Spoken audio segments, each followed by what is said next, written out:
Everyone, কেমন আছো সবাই? আশা করছি খুব ভালো আছো। আমিও মোটামুটি ভালো আছি। তো আবারও চলে এলাম একটা নতুন ভিডিওর সাথে, কিন্তু অনেক দিন পর। আসলে এক তো শরীর ভালো ছিল না, তার মধ্যে মনও সেরকম একটা ভালো ছিল না, আর সময়ের বিশেষ করে খুব অভাব ছিল। সে কারণে ভিডিও তো করেছিলাম, কিন্তু একটাও ছাড়তে পারিনি। তো এই ভিডিওটা ছিল লক্ষ্মী পূজার দিনের। তো আমরা তিনজন বেরিয়ে পড়েছিলাম গাড়ির শোরুমে গাড়ি দেখতে যাওয়ার জন্য। আসলে আমার তো যাওয়ার ইচ্ছাই ছিল না, কারণ বাড়িতে লক্ষ্মী পুজো হচ্ছিল। সে কারণে অনেক কাজ, জানেনি যারা পুজো করেন লক্ষ্মী পুজোর অনেক কাজ থাকে, অনেক কিছু বানাতে হয়।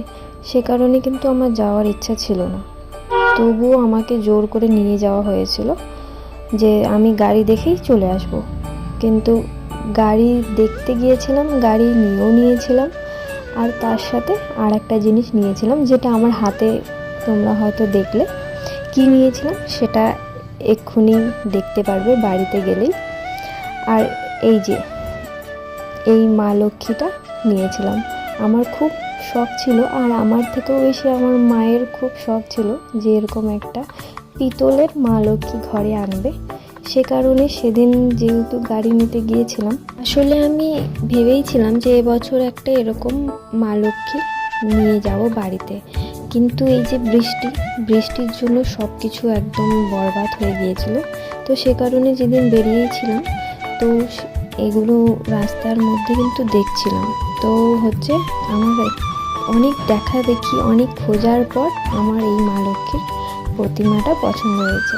তো তোমরাও জানো যে আমার মা লক্ষ্মীটা কেমন লাগছে তোমাদের। আর তারপরে হয়তো অনেক কিছু আমি সাজাতে পারিনি, যেহেতু সত্যি বলতে আমার হাতে একটুকু সময় ছিল না। আমরা প্রায় ওখান থেকে এসেছিলাম 7টা সাড়ে 7টার দিকে বাড়িতে।